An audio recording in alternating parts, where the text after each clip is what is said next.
70 জন ফুল সচিবের মধ্যে একজনও মাদ্রাসায় শিক্ষায় শিক্ষিত কোন সচিব নাই। আপনাদের কাছে প্রশ্ন কেন নাই আমরা বলেন? কাজ করবে কেনা? মিছিল মিটিং যত করেন এই এমন নোট দেয় আমলারা, আমি তো নিয়ে কাজ করতেছি, এমন নোট দেয় ওই নোট সব বাতিল হয়ে যায়, কাজ হয় না। আমরা মিটিং করবো, মিছিল একজন নেই আলেম, 92% মুসলমান আলেমরা সব বলছেন, রিসার্চ করছেন, কিন্তু ওখানে কেন আমরা নাই? ওখানে যেতে হবে এই করে ওদেরকে, ওখান থেকে নাস্তিকদেরকে মুরতাদদেরকে ওখানে সরাইয়া ইসলাম পন্থীদেরকে ওখানে বসতে হবে এবং ইসলামের পক্ষে, শরিয়ার পক্ষে, কমিউনিস্টের পক্ষে, ইসলামী শাসনের পক্ষে কাজ করতে হবে। যে আমরা এটা নিয়ে কাজ করতেছি, আমাদের ধর্ম উপদেষ্টা মহোদয় ডক্টর খালেদ হোসেন সহ এবং শিক্ষা কারিগরি এবং মাদ্রাসা শিক্ষার যে সচিব বর্তমানে জনাব রফিকুল ইসলাম, উনিও গত 10 দিন আগে আমাদের চরমনাই জামিয়া, আমাদের চরমনাই মাদ্রাসা ভিজিট করছিলেন, অত্যন্ত খুশি এবং উনিও খুব ইসলাম প্রিয়। উনি একটা কথা বলছিলেন চরমনাইতে, এটা আমাদের আলেমদের শোনা দরকার, কারণ আলেমরা আসলে আমরা যারা আলেম আর কি হকারি যারা দাবি করি এটা চাই, সেমিনার তো আমাদের দরকার নাই, কারণ গোড়ায় বসে আছে সেই নাস্তিক এবং সেকুলার। আমি শুধু একটা উদাহরণ দেই, আমরা ইবতেদায়ী মাদ্রাসার শিক্ষক নিয়োগ দেওয়ার জন্য 1090 জনকে সুপারিশ দিছি শিক্ষা মন্ত্রণালয় থেকে, ধর্ম মন্ত্রণালয় থেকে সুপারিশ করে, কিন্তু আমাদের ডক্টর মোহাম্মদ ইউনুস সাহেবের যে অফিস আছে দপ্তর, সেখানে যে সচিব আছে, নাম বলবো না, এই শিক্ষা কার্যক্রম কাজ করে, সে ওই ফাইলটাকে ফেরত দিচ্ছে। কেন?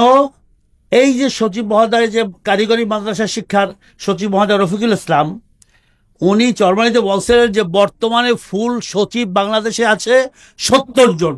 আমাদের আমির পীর সাহেব চরমানি তিনিও ছিলেন সেই প্রধান অতিথি হিসাবে।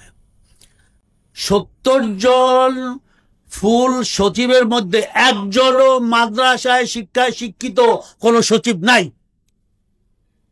আপনাদের কাছে প্রশ্ন কেন নাই আমরা বলেন? কাজ করবে কেনা? মিছিল মিটিং যত করেন এই এমন নোট দেয় আমলারা, আমি তো নিয়ে কাজ করতেছি, এমন নোট দেয় ওই নোট সব হয়ে যায়, বাতিল হয়ে যায়, কাজ হয় না। আমরা মিটিং করবো, মিছিল একজন নেই আলেম, 92% মুসলমান আলেমরা সব বলছেন, রিসার্চ করছেন, কিন্তু ওখানে কেন আমরা নাই? ওখানে যেতে হবে এই করে ওদেরকে, ওখান থেকে নাস্তিকদেরকে মুরতাদদেরকে ওখানে সরাইয়া ইসলাম পন্থীদেরকে ওখানে বসতে হবে এবং ইসলামের পক্ষে, শরিয়ার পক্ষে, কমিউনিস্টের পক্ষে, ইসলামী শাসনের পক্ষে কাজ করতে হবে।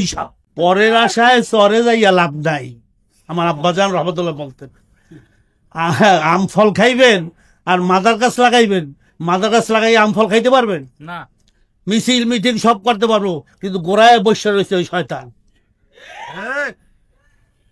আমি একটা থিসিস লিখছি মদিনা বিশ্ববিদ্যালয়ে, আমার যে থিসিস সেটা ছিল আওয়ামিলুন নশরুদ্দাহ ফি বাংলাদেশ ও আওয়াইকুহা মাশাকিলুহা, বাংলাদেশে ইসলাম প্রচারের মাধ্যম এবং এখানে সমস্যাগুলো।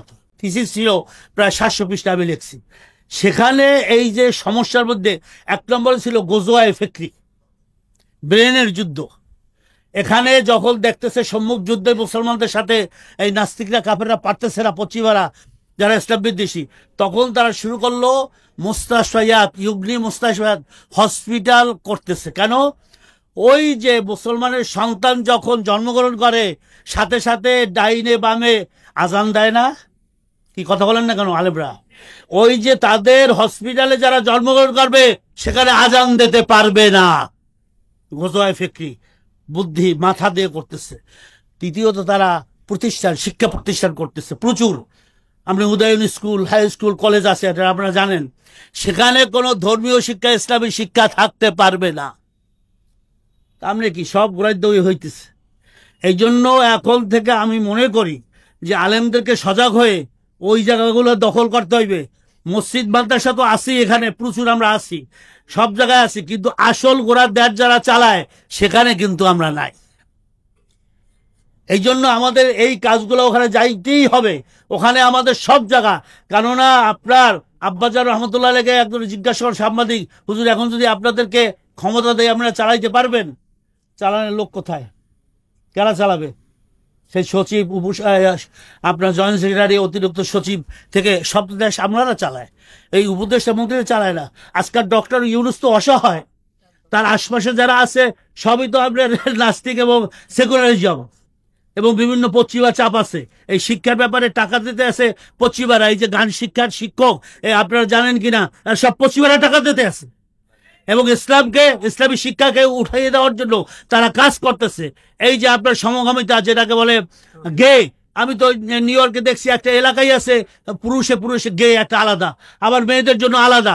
সব ওই সংস্কৃতি পশ্চিমাদের বাংলাদেশে ঢুকাইতে চায়, আমাদের পারিবারিক ইকে ধ্বংস করতে চায়।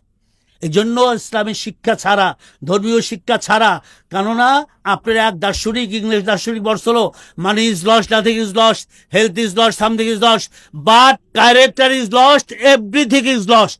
যার চরিত্র ধ্বংস হইল উলাইকা কাল আনআমে বাল হুম আদল, ওরা চতুষ্পদ জানোয়ারের চেয়ে খারাপ, গরুর দলের চেয়ে খারাপ।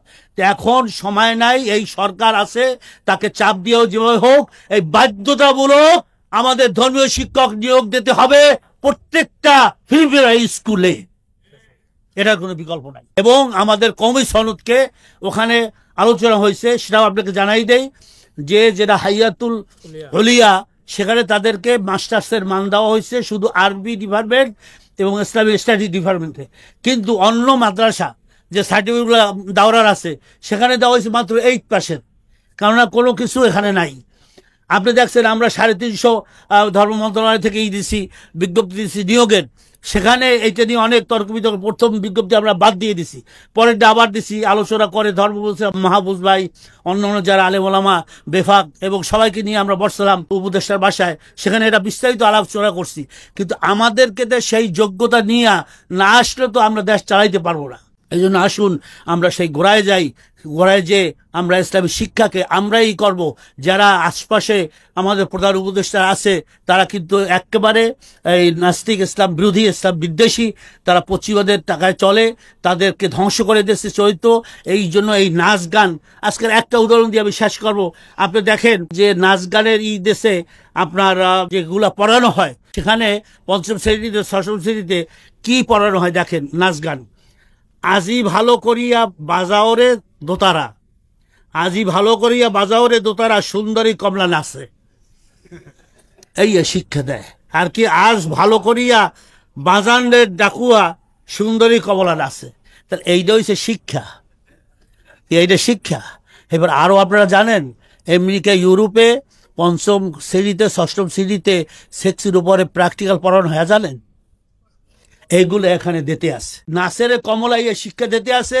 আর চায় যে দুর্নীতি, সুদ, ঘুষ, এই রাহাজানি, সন্ত্রাস এই দেশ উড়াইতে পারবে? কোনদিন পারবে? এই জন্য কোরআনী শিক্ষাকে এক কথায় বাধ্যতামূলক করতে হবে। আমি ইতে গেছি, ইস্তাম্বুলে, তুর্কিতে গেছি, আমি মালয়েশিয়ায়, আমি ব্রুনাই, যত আছে সমস্ত দেশ, সব জায়গায়, সৌদি আরব তো পড়াশোনাই করছি, সব জায়গায় দেখছি যে সে ডাক্তার হবে, ইঞ্জিনিয়ার হবে, সে কম্পিউটার সায়েন্সে পিএইচডি করবে, কিন্তু বাধ্যতামূলক তাকে কোরআনী শিক্ষায় শিক্ষিত হতেই হবে, কারণ ইউর এ মুসলিম।